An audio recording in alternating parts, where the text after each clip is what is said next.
Estudiantes Pregunta. Conozcamos a las y los estudiantes que participan en esta temporada. Florencia Quirós, Vicente Webster, Antonia Cartagena, Francisco Reyes, Nicolás Schoenfeld, Ainhoa de Saint-Pierre, Joaquín Salas, Camilo Jara.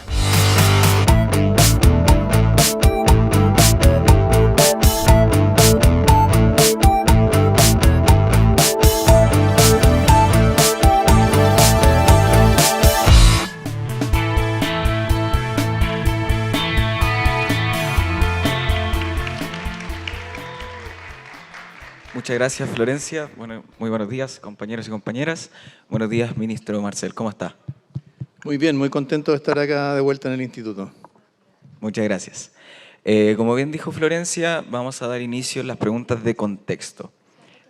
Bueno, en vista de la gran oposición que sufre el gobierno, sobre todo en el Parlamento, y también en este sentido tomando en cuenta la reforma tributaria rechazada y bueno, muchas reformas de este estilo también mofadas por un sector, ¿cómo ve la posibilidad de ejecutar el impuesto a los superricos o otra reforma tributaria en este sentido? Sí, bueno, ha sido por supuesto una tarea difícil plantear una discusión tributaria y fiscal en un contexto en que, como tú mencionas, el gobierno no tiene mayoría en el Congreso. Tuvimos una gran decepción cuando se rechazó el proyecto de reforma tributaria en la Cámara de Diputados en marzo pasado, pero sin embargo eso no nos ha desalentado, y el presidente ha sido muy claro en que este es un esfuerzo que tiene que continuar y él dijo vamos a golpear todas las puertas para poder sacar adelante este pacto fiscal. El pasar de reforma tributaria a pacto fiscal tiene que ver fundamentalmente con que se entienda para qué se hace una reforma tributaria. Una reforma tributaria no se hace porque uno quiera castigar a los contribuyentes o porque quiera atesorar dinero en el Estado. Uno hace una reforma tributaria porque quiere invertir en ciertas cosas. En este caso, en mejorar las pensiones, en reducir las listas de espera en los hospitales, mejorar la atención en los consultorios de salud, universalizar la sala cuna, tener un sistema de cuidado, ¿cierto?, de adultos mayores, de personas en situación de discapacidad y mejorar la situación de seguridad ciudadana. Entonces, juntar esos dos lados de una reforma tributaria implica, ¿cierto?, pensar en algo que va más allá simplemente del tema tributario en sí mismo. Ahora, eso también significa que todas esas cosas que uno quiere financiar, si no están los ingresos, no se pueden hacer. O si se quisieran hacer sin tener los ingresos, significa que el país tiene que endeudarse. Si el país se endeuda, tiene que pagar intereses en el futuro, termina gastando el Estado más en intereses que, no sé, en salud o educación. Le pasa a más de un país en América Latina. Y también, ¿cierto?, tiene el riesgo de desequilibrio económico, inflación, que es como aplicarle un impuesto a todo el mundo, ¿cierto?, por lo que consume. Entonces, digamos, la razón por la cual nosotros seguimos adelante es porque creemos que esos objetivos de gasto no solo son meritorios, sino que son urgentes y no pueden esperar a el paso de los años, 5, 10, 15 o 20 años para que se puedan materializar. Y que es hoy día posible tener una propuesta tributaria que en primer lugar se base en que la gente pague los impuestos que les corresponde pagar. Hay mucha gente que evade o elude impuestos en Chile. Hay mucha gente que, ¿cierto?, de mayores recursos, que pueden contratar oficinas de abogados, de contadores, para que le encuentren los resquicios para pagar menos impuestos. Y por otro lado también aumentar la contribución o el aporte de los que más tienen. Creemos que eso es posible. Hasta el momento hemos visto que hay bastante coincidencia en que es necesario reducir la evasión tributaria, reducir la elusión de impuestos, aumentar el cumplimiento tributario y en materia de impuesto a la renta, que es lo que tiene que ver con la parte más progresiva de la reforma tributaria, creemos que podemos conseguir el apoyo suficiente si es que se entiende qué es lo que estamos financiando y también que algunas cosas que se quieren incentivar, como es la inversión, el apoyo a la clase media, etcétera, también requiere, por supuesto, una contrapartida en términos de generar los ingresos para cubrir la menor recaudación tributaria que producen esos beneficios. Ok, ministro, muchas gracias. Entonces, no todo está perdido. Gracias. Buenos días, ministro. Yo le quería preguntar como institutano, ¿qué opina que los principales medios de comunicación, televisión, radio, solamente focalicen en los actos que desvirtúan la institución del instituto? Y aparte de eso, ¿cuál es su punto de vista respecto de eso? Sí, bueno, hoy en día los medios de comunicación, y creo que es una característica quizás más permanente, pero que se ha ido acentuando con la competencia que tienen de las redes sociales, tienden a focalizarse en lo que es más chocante, y muchas veces lo que es más negativo. Para mencionar un caso distinto del instituto, pero para ejemplificarlo, hace poco, ustedes saben que en Chile hay una institución que es la Corporación de Bienes de Capital que hace catastros de proyectos de inversión en Chile. Hace catastros de proyectos que se van a realizar en los próximos 5 años.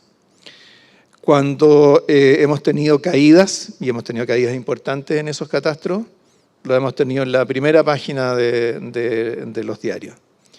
Cuando hemos tenido mejoras, como la tuvimos ahora en junio, estaba en la página C12 de ese mismo diario. Entonces, desgraciadamente tenemos esos sesgos, pero yo creo que más allá, creo que va más allá simplemente de quejarse o de los medios de comunicación.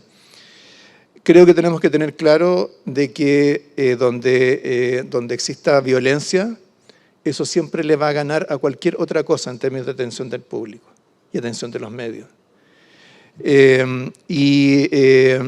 Hemos pasado por periodos muy complejos en los cuales eso ha sido el foco de la atención en distintas dimensiones de la vida cotidiana y también en la vida de este colegio. Y yo creo que lo otro que tenemos que asumir como un hecho de la causa es que el instituto, por lo que es históricamente, por lo que representa como colegio, siempre va a estar en el foco de la atención. Y por lo tanto, si juntamos las dos cosas, creo que es muy difícil lograr generar o acumular noticias positivas que logren ganarle a ese desbalance. Por lo tanto, creo que el erradicar la violencia como medio, ¿cierto?, para expresar las demandas, creo que es muy fundamental para que la institución como tal recupere su valoración por parte de la ciudadanía. Por supuesto, si eso va acompañado además de progreso en otras dimensiones más constructivas, más positivas del funcionamiento del colegio, por supuesto que lo será aún más. Pero creo que tenemos que darnos cuenta de que desgraciadamente hay un desbalance muy grande de la atención y si uno al mismo tiempo no es capaz de actuar en consecuencia, es muy difícil lograr simplemente por la vía de buenas iniciativas, lograr vencer ese prejuicio que se va construyendo en la sociedad.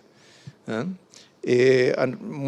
mí, como a muchos exinstitutanos, nos toca, normalmente, ¿cierto?, cuando uno decía que era institutano, cuando se lo decía, en fin, a un amigo, a una persona que conocía, siempre era motivo de admiración. Ahora, cuando uno lo dice, siempre hay como una cuestión, como decir, pucha, qué lástima lo que ha pasado. Ahora, yo tengo claro que este colegio no son los overoles blancos. Este colegio es mucho más. A mí me tocó venir, creo que fue el mismo 2019, como presidente del Banco Central, a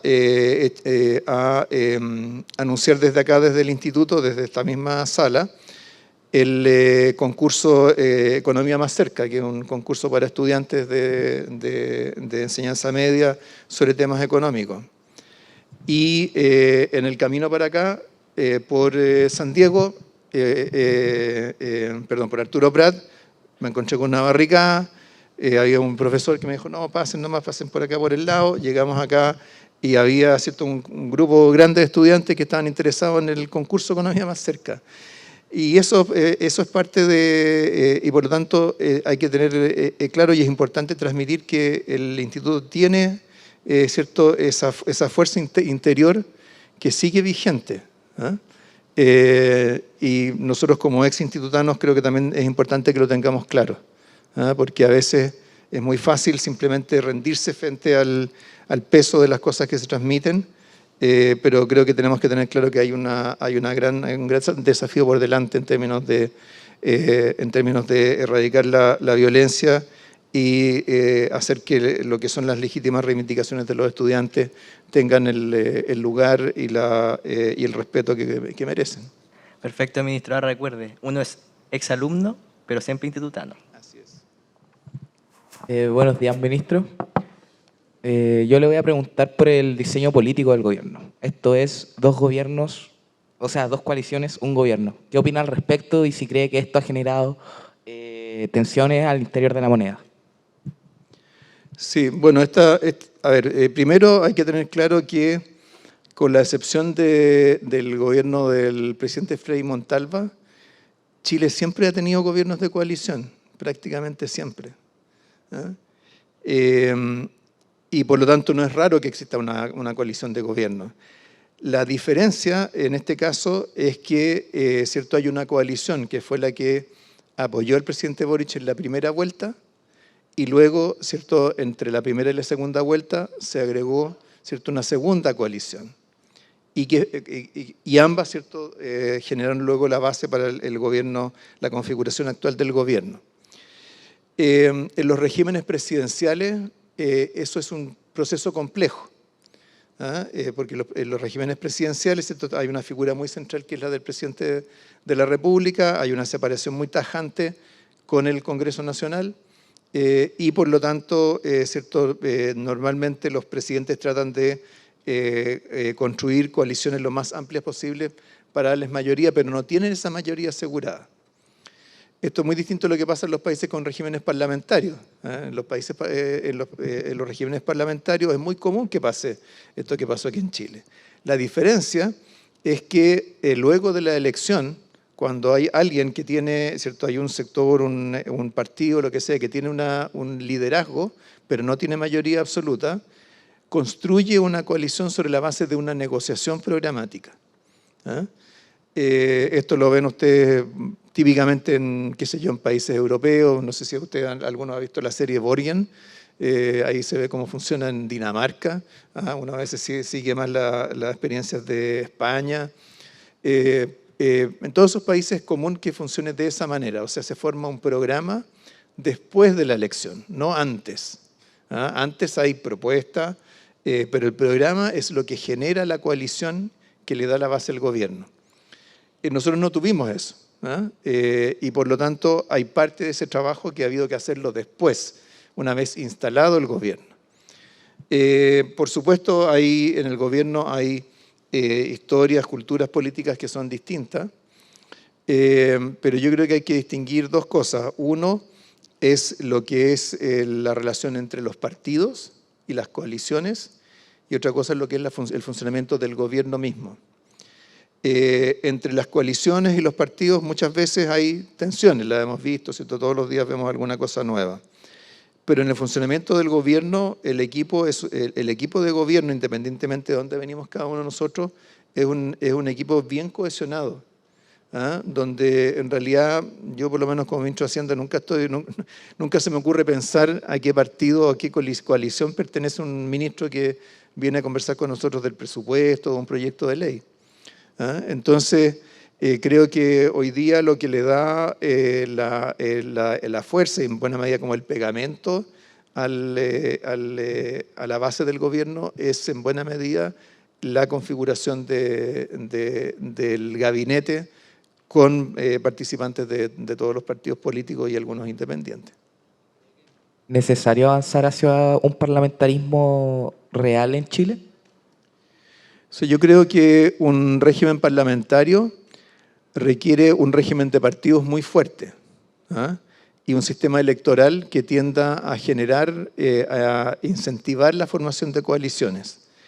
Nosotros no tenemos ninguna de esas cosas y de hecho nuestro sistema político se ha fragmentado mucho en los últimos años.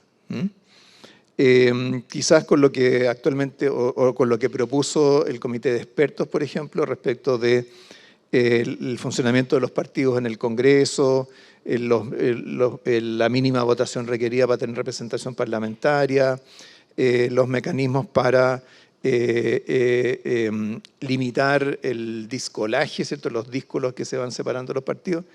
Quizás con eso se pueda avanzar algo en esa dirección, pero sin un sistema de partidos más fuerte y que tienda a generar a generar estructuras que luego son capaces de formar coaliciones, es muy difícil que pueda funcionar un sistema parlamentarista. De hecho, los países que tienen regímenes políticos o sistemas electorales que generan más dispersión son los que tienen gobiernos más inestables en los países con regímenes parlamentarios. ¿Y cree que basta con un cambio de los sistemas electorales para fortalecer los partidos políticos o es algo mucho más profundo? Hay cosas que son más profundas porque tienen que ver con cómo la ciudadanía evalúa a los partidos políticos. Hoy en día los partidos están muy en el fondo en términos de apreciación de la ciudadanía, pero esto hay que pensar que también es como un círculo vicioso. Es decir, ¿cierto? Mayor fragmentación, mayor conflicto en el Parlamento, mayor extensión, etcétera, tienden a debilitar la confianza de la ciudadanía en los partidos. Los políticos empiezan a buscar el lucimiento personal vis a vis el colectivo de un partido. Entonces, hay una dinámica, hay un círculo vicioso que actualmente funciona que es muy difícil de revertir. Muchas gracias. Muchas gracias, ministro. Así finaliza la primera sección.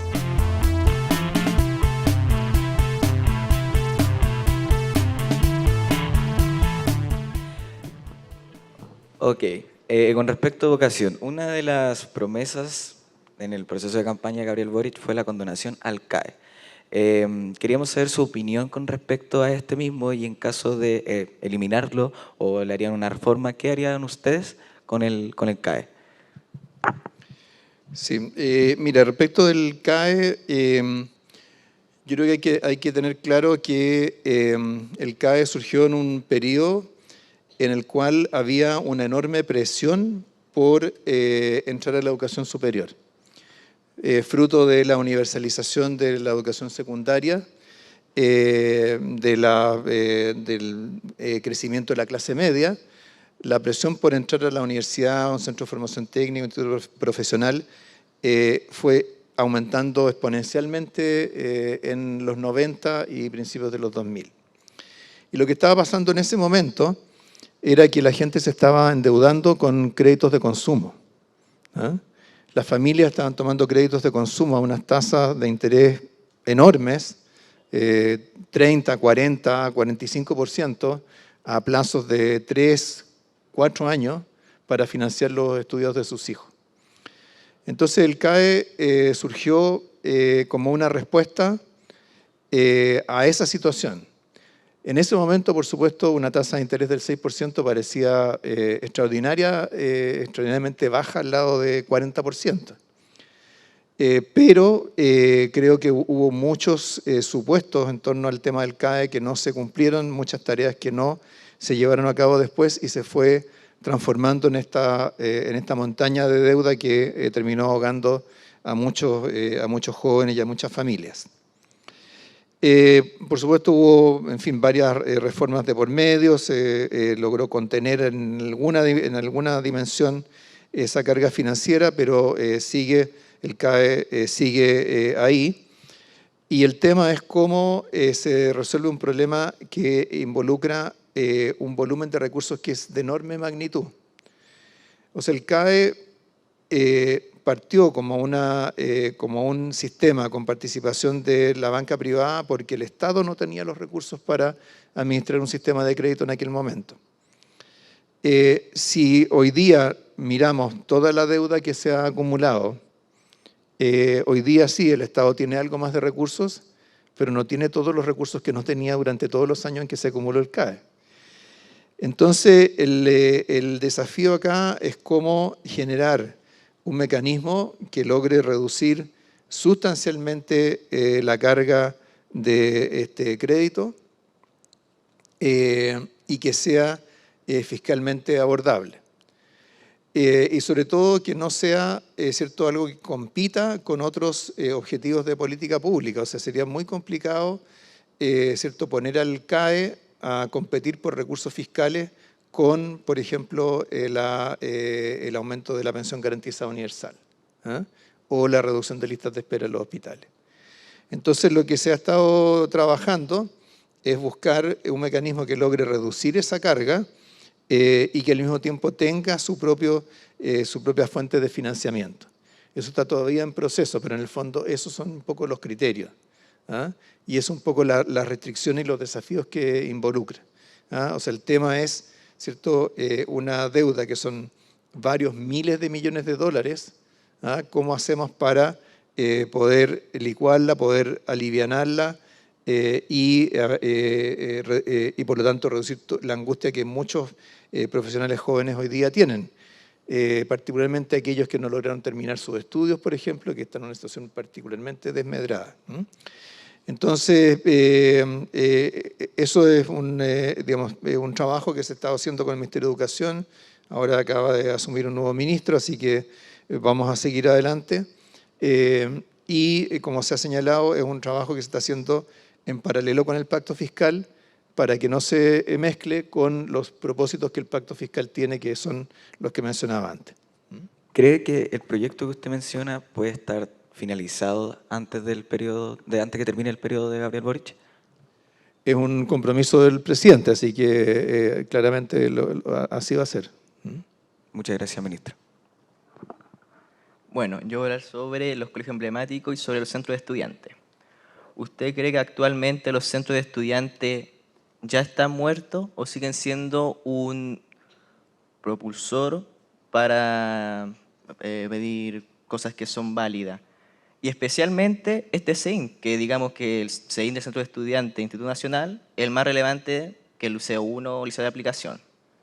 ¿Usted cree que siguen siendo un centro de estudiante vivo? Responda, ministro, yo creo que es importante contextualizar la pregunta de Francisco en nuestra realidad, es decir, un ambiente en que hay violencia política, por decirlo de alguna manera. En este sentido, ¿cómo combatimos la violencia con el librito bajo el brazo? Y por ahí mismo viene la relevancia de los centros de estudiantes.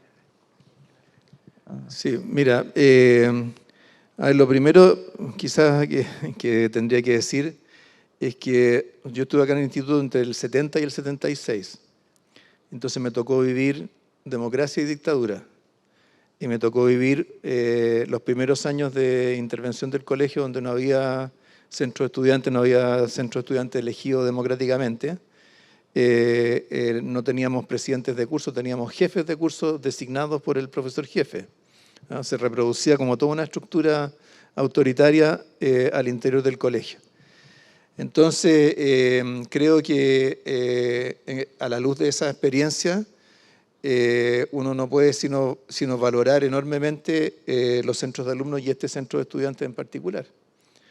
Es una expresión, ¿cierto?, de democracia, es una voz de los estudiantes que es muy importante que esté presente. Y normalmente lo que se espera de un centro de estudiantes, de un colegio emblemático y del instituto en particular, es que esa voz sea no solo una voz relacionada con los temas como internos del establecimiento, sino que también interpele de alguna manera a la sociedad o tenga la posibilidad de participar en debates que van más allá de lo que es estrictamente el funcionamiento de un colegio. Entonces, yo creo que es cierto, el colegio ha pasado por un periodo bien convulsionado, Creo que hay que felicitarlos a ustedes ¿cierto? Por la valentía, la decisión de liderar este centro de estudiantes.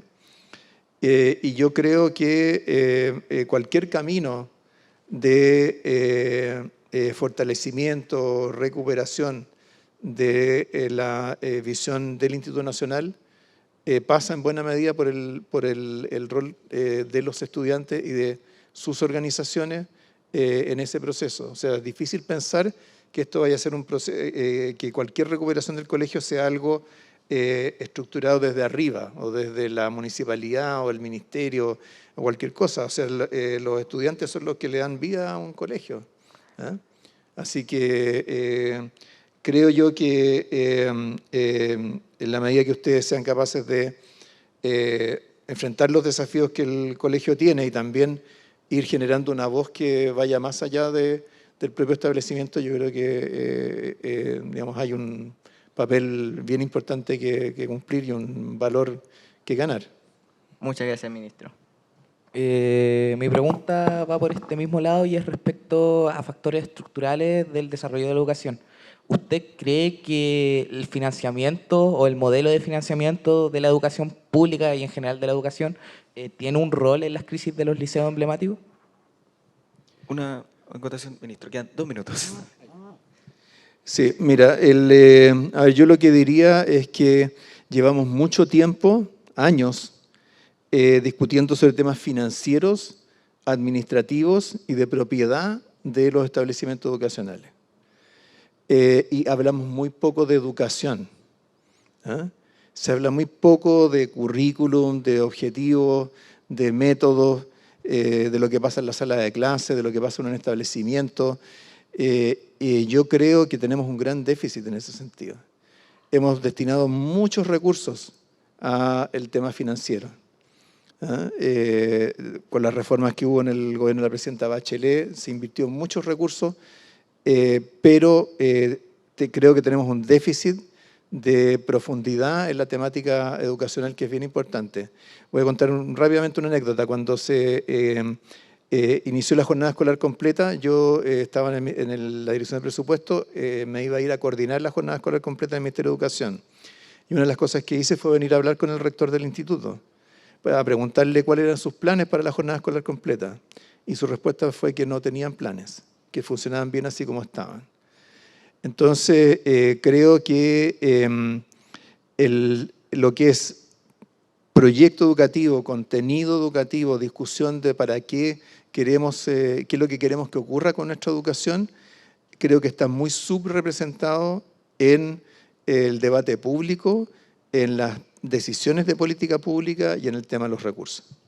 ¿Cuánto tiempo queda, Vicente? Ya tenemos que finalizar. Ya.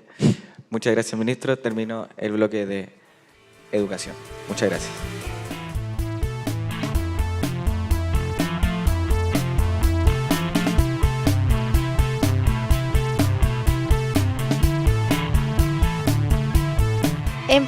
Damos inicio al penúltimo bloque de este capítulo, que se va a tratar de preguntas del tema del futuro. Así que los dejamos. Empezamos. Ministro, quiero hablar sobre ya un tema más internacional.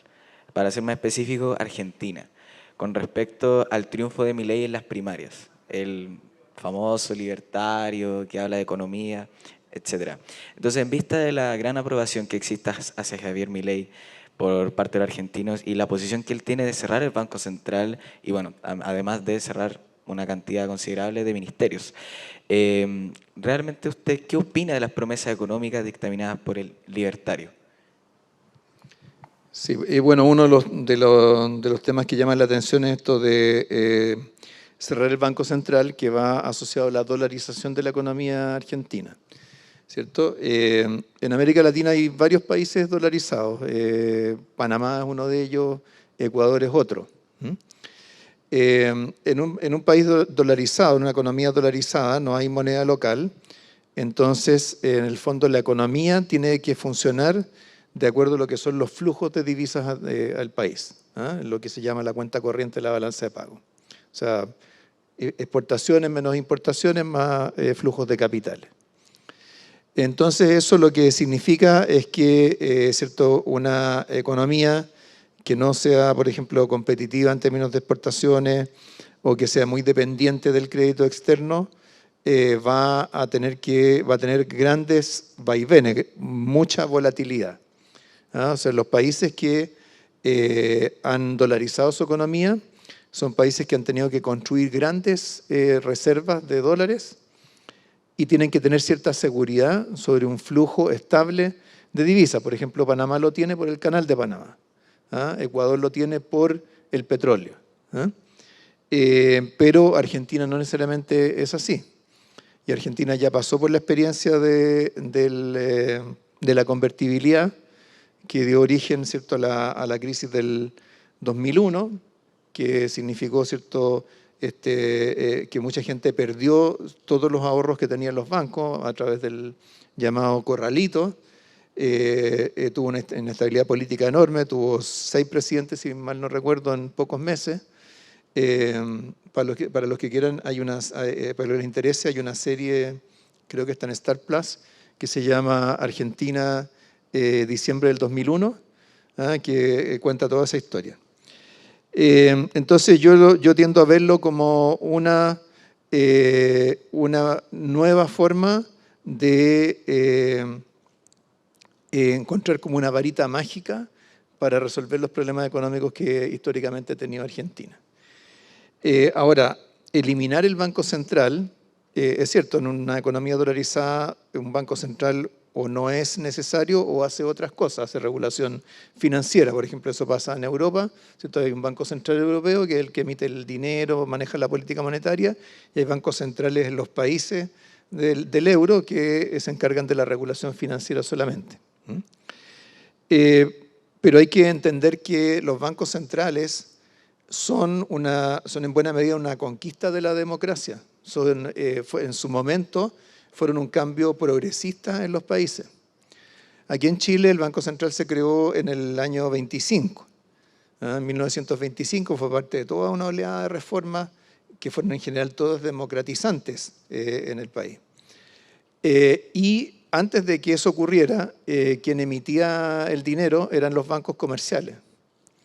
Y los bancos comerciales emitían dinero a veces sin respaldo y eran muy comunes las crisis financieras en Chile. Antes del Banco Central, normalmente en Chile había una crisis financiera con un banco que quebraba o qué sé yo. Cada 3, 4 años había un episodio de esas características. Con Banco Central, la última crisis financiera que conocemos en Chile fue en el año 81, en el año 82, 83.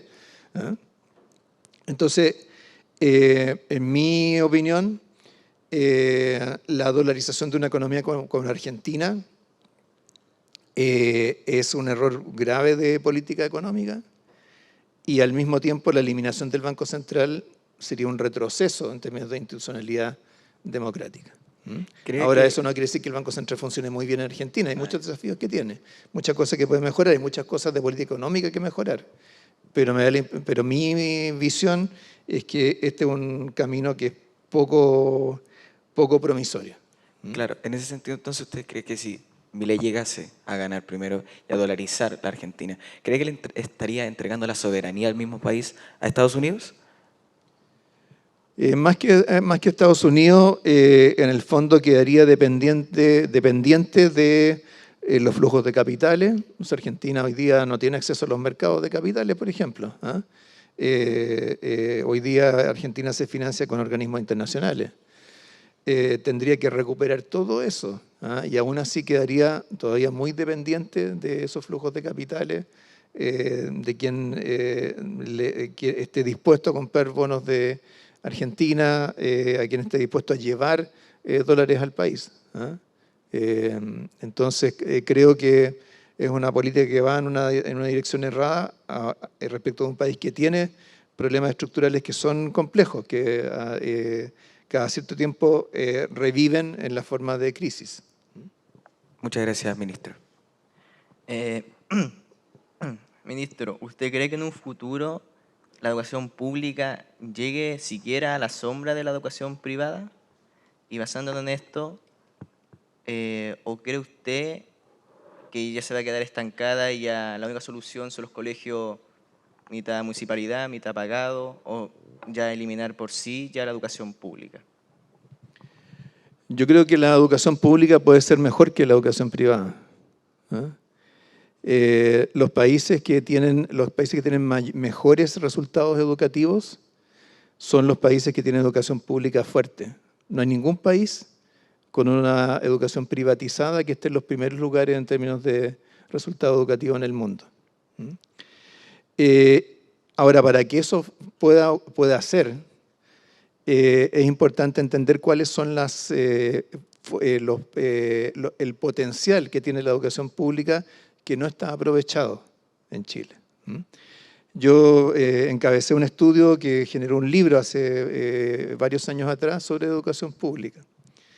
Y una de las cosas que se constataba ahí es que quizás una de las cosas más importantes que debería hacer la educación pública en Chile, o lo que uno le pide a una educación pública, que es reducir la dispersión de resultados educativos en función del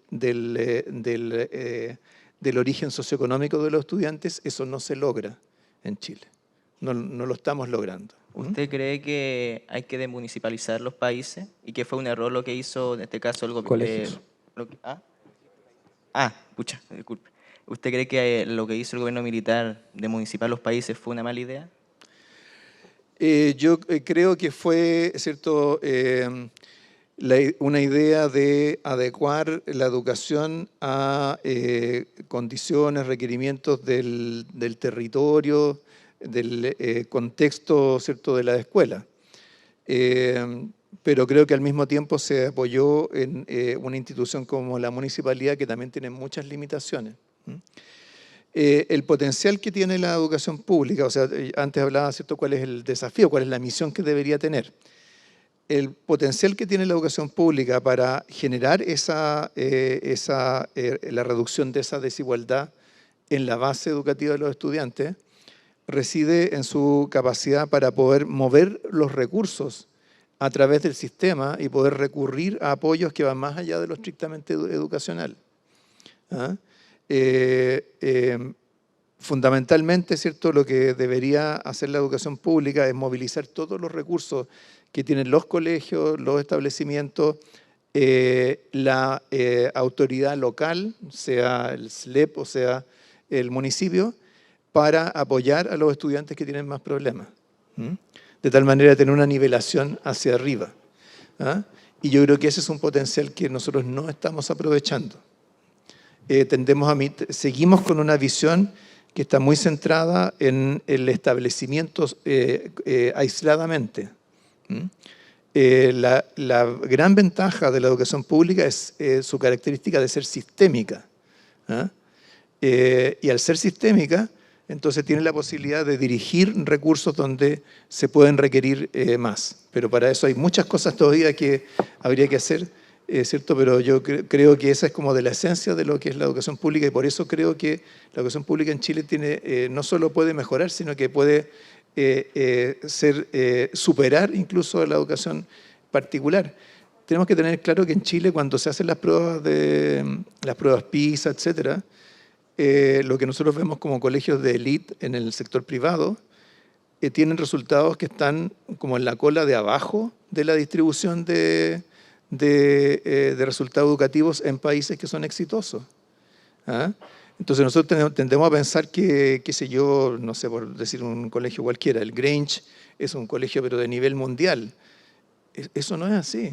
Nuestros colegios particulares no son especialmente destacados en la comparación internacional. Y en esa comparación internacional están por debajo de los establecimientos o de la educación pública en los países donde esa es la base del sistema educacional. Perfecto. Camilo. Antes de pasar a mi pregunta, me gustaría seguir con la de Francisco y preguntarle qué opinión le merecen los SLEP. Y en este sentido, más en general, la nueva educación pública. Los SLEP han estado muy dominados por los temas administrativos ligados a la constitución de los SLEP. Hay múltiples desafíos de la transición, ha resultado una transición más difícil de la que se pensaba. Y creo que todavía no tenemos a la vista un SLEP como lo imaginó el legislador cuando se hizo esta reforma. Eso no quiere decir que no podamos llegar hasta allá. Pero tenemos que tener claro que cuando hay reformas tan profundas en la estructura del sistema educacional, la transición siempre es muy compleja y muy costosa. Y ahora sí, pasando con mi pregunta de esta sección. Es una gran pregunta, pero por favor, breve. Tras la caída de los socialismos reales, ¿queda una alternativa socialista a futuro? Pucha, yo tengo una respuesta larga para eso, voy a tratar de acortarla harto. Mira, que tiene que ver con el 11 de septiembre del 73. El 11 de septiembre del 73 yo vine a clase al colegio. Vinimos la mayor parte de los compañeros de mi curso. Tipo 9:30 de la mañana nos vinieron a avisar que algo estaba pasando, que había un golpe. Yo salí con un compañero que vivía en la Villa Olímpica y nos fuimos caminando por San Diego hacia Avenida Mata para poder llegar a su casa y de ahí lograr comunicarme con mis padres para poder llegar a mi casa. En esa caminata por San Diego, venía por la calle, venían los militares con unos pañuelos naranjos al cuello, camino de La Moneda, y al otro lado había gente haciendo cola para comprar pan, aceite, en fin. Entonces, eso a mí me quedó muy grabado, porque en el fondo creo que el tema de la economía muchas veces ha sido la gran debilidad de gobiernos progresistas. Y por lo tanto la economía es algo que uno tiene que preocuparse particularmente de cuidar. Creo que más que hablar de una economía socialista, yo creo que el tema es cómo la economía puede contribuir a que una sociedad sea más socialista en el sentido de ser más igualitaria, donde las instituciones, las decisiones de carácter colectivo tengan una incidencia sobre lo que pasa en el país. Entonces yo creo que normalmente tendemos a ver estas cosas al revés. Tendemos a ver como el socialismo como algo que tiene que intervenir sobre la economía. Yo creo más bien que hoy en día quizás tenemos que ver cómo la economía ayuda a construir una sociedad más igualitaria. Muchas gracias. Muchas gracias, ministro. Ha finalizado el tercer bloque. Gracias.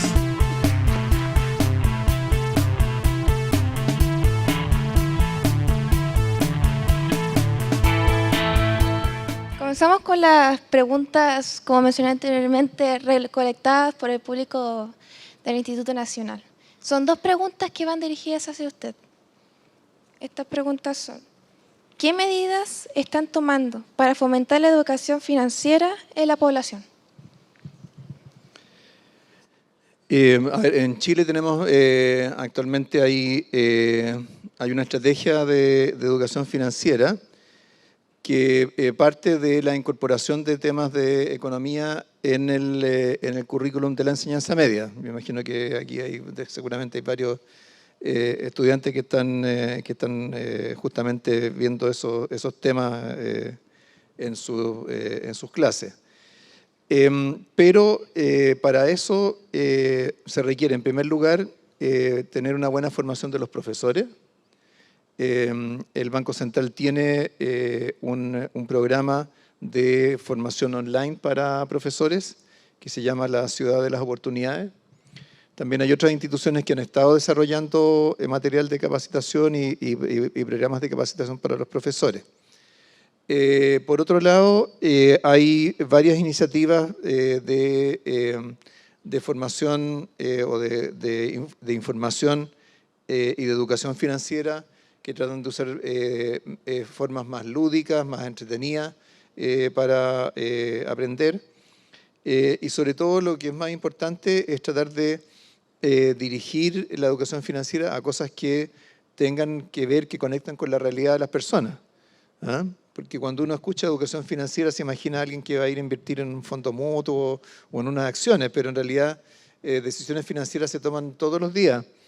Se toman cuando se trata de decidir si ahorrar o no, si una familia va a usar la tarjeta de crédito, si va a usar el cupo de la tarjeta, si va a comprar un bien durable o algo que es más de consumo cotidiano. Hay muchas decisiones de ese tipo y muchas ofertas, muchas cosas que están llegando continuamente a las personas como ofertas de servicios financieros, a veces con grandes promesas de ganancias, en fin. Entonces, yo creo que lo más importante es que la educación financiera conecte con eso. Actualmente, aparte de lo que hace el Banco Central, la Asociación de Bancos tiene también un programa.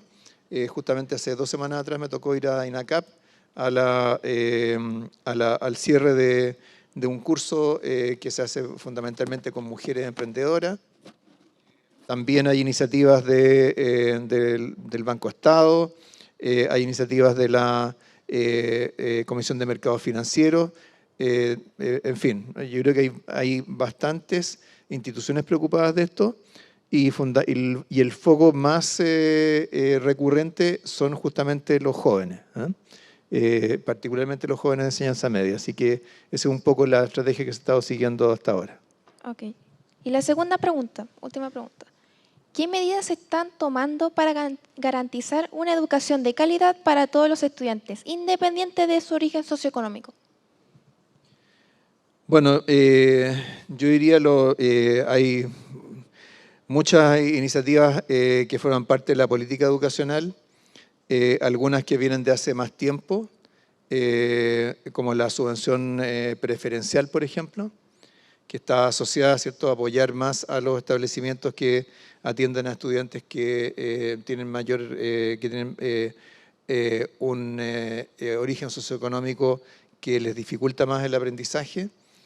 Pero también hay hoy día, yo creo que en este momento el principal desafío que hay en materia de educación y para generar equidad, igualdad en la educación, es lograr la vuelta plena al sistema educacional de todos los estudiantes que desertaron o bien simplemente los afectó muy profundamente todo el periodo de cierre de los establecimientos educacionales. O sea, esta estrategia de reactivación educativa que se está siguiendo creo que es fundamental para poder generar una base mínima con la cual seguir construyendo para adelante. O sea, si hay muchos estudiantes, particularmente en zonas rurales, estudiantes de menores recursos que no están yendo al colegio, eso es una pérdida gigantesca para esos estudiantes, para sus familias y para el país.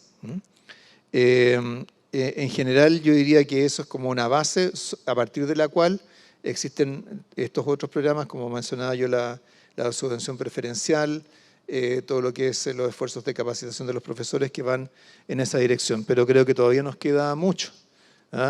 Hemos tratado de generar el país ha tratado de generar un marco institucional, financiero, organizativo para el sistema educacional, pero en términos de fortalecer el aprendizaje de los alumnos que se van quedando atrás, creo que todavía nos queda muchísimo por mejorar.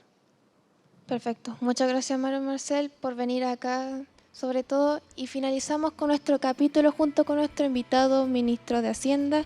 Y nos vemos hasta la próxima y muchas gracias por venir.